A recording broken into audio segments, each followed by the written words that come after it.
Organizata Brendon ka ardhur tek banesa e zonjës File Bulku për ta marrë atë së bashku me djalin e saj Endin. Fillimisht ne do të mundsojmë një konsult me mjekun psikiatër për Endin.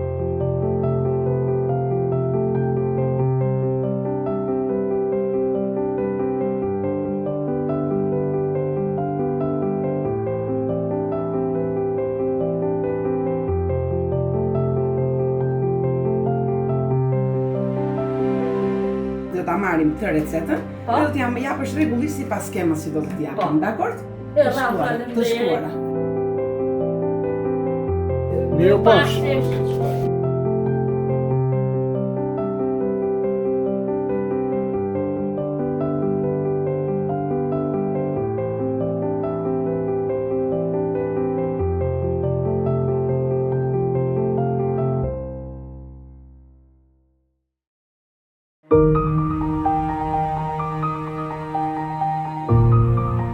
Ne sot do t'i drejtojmë një qendre së bashku me zonjën File dhe Endin. Një qendre ku ai do të marrë shërbim ditor sipas kërkesës që zonja File ka bërë për djalin. E lumtur, Brenda na kompos me darë. Jem falenderues.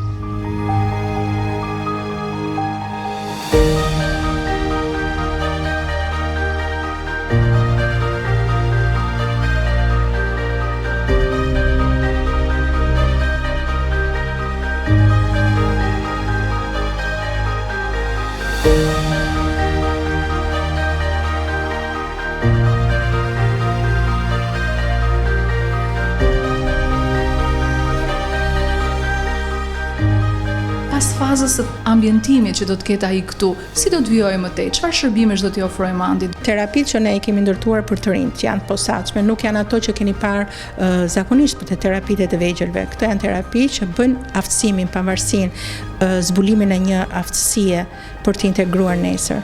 Ai do të jetë gjithkohës në aktivitet, sigurisht këtu është shërbet dhe paraditja dhe dreka, dhe kjo është pjesë e terapisë. Fillimisht ai ka nevojë për terapi individuale, derisa ta përfshish në grup që të mësoj dhe nga të tjerët. Dhe terapia është e fokusuar jo për të mësuar nga ana akademike, ajo vetëm është aftësimi për të qenë shërbimi vetes. Sigurisht puna është e gjatë sepse problematika është e patrajtuar.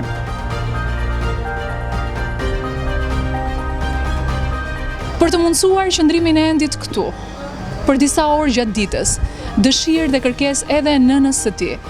Këtu ai do të marrë terapi, po sigurisht edhe do të misohet me bashkëmoshatarët e tij dhe do të kalojë një kohë të bukur. Të gjithë do të ofrojmë ndihmën tonë, duke nisur nga qendra Brendon Forever 22 Legacy dhe duke vazhduar me ju. A është kjo kërkesa që ti kishe? Po. Këtë doje? Këtë doje. E pe Endin sot të lumtur ndryshe? Po, shumë më ndryshe. Të lutë me top, me shokte, se e më shumë e knaqme.